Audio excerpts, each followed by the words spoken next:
আসসালামু আলাইকুম রহমতুল্লাহ।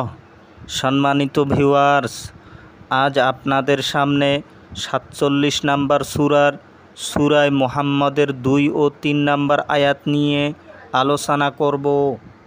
এই আয়াত থেকে আমরা বুঝতে পারব যে দয়াময় আল্লাহ কোন লোকগুলোর অবস্থা পরিবর্তন করে দেন।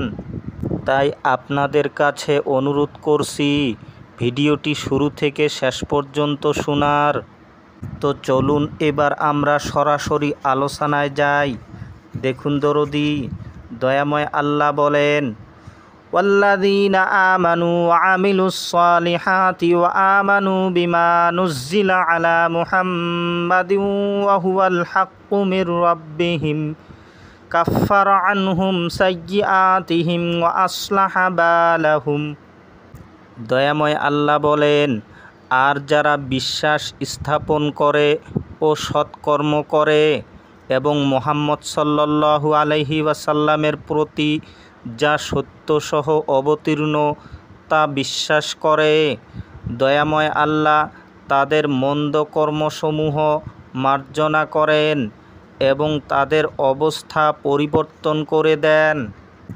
এবার দেখুন তার পরের আয়াতে দয়াময় আল্লাহ বলেন, এটা এ কারণে যে যারা কাফির তারা বাতিলের অনুসরণ করে, অর্থাৎ তারা আল্লাহর আয়াতকে বিশ্বাস করে না, এবং যারা বিশ্বাসী তারা তাদের রবের নিকট থেকে আগত সত্যের অনুসরণ করে। হে দরদি, এ দুটো আয়াত থেকে আমরা কি উপদেশ গ্রহণ করতে পারি?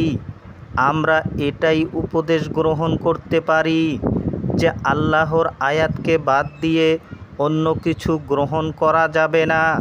কেননা কাফিরেরাই আল্লাহর আয়াতকে বাদ দিয়ে বাতিলের অনুসরণ করে, যে কারণে কাফিরদের অবস্থা কখনো পরিবর্তন হবে না যতক্ষণ না আল্লাহর আয়াত গ্রহণ করবে। এই কাফির বলতে অন্য ধর্মাবলম্বী লোকদেরকে আমি বলি নাই, কেননা কাফির তারা যারা আল্লাহর আয়াতকে বাদ দিয়ে মিথ্যা বানোয়াট হাদিস অবলম্বন করে। তাই দয়াময় আল্লাহ সূরায়ে নাহলের ১০৫ নম্বর আয়াতে বলেন, ইন্নামা ইয়াফতারিল কাযিবাল্লাযীনা লা ইউমিনুনা বিআয়াতিল্লাহি ওয়া উলাইকা হুমুল কাযিবুন। আল্লাহ বলেন, মিথ্যা কেবল তারাই রচনা করে যারা আল্লাহর আয়াতকে বিশ্বাস করে না, এবং তারাই মিথ্যাবাদী। তাই আসুন আমরা একজন কামিল গুরুর সান্নিধ্যে গিয়ে পবিত্র কোরআন নিজ মাতৃভাষায় বোঝার চেষ্টা করি। সবাই ভালো থাকুন, সুস্থ থাকুন। খোদা হাফিজ।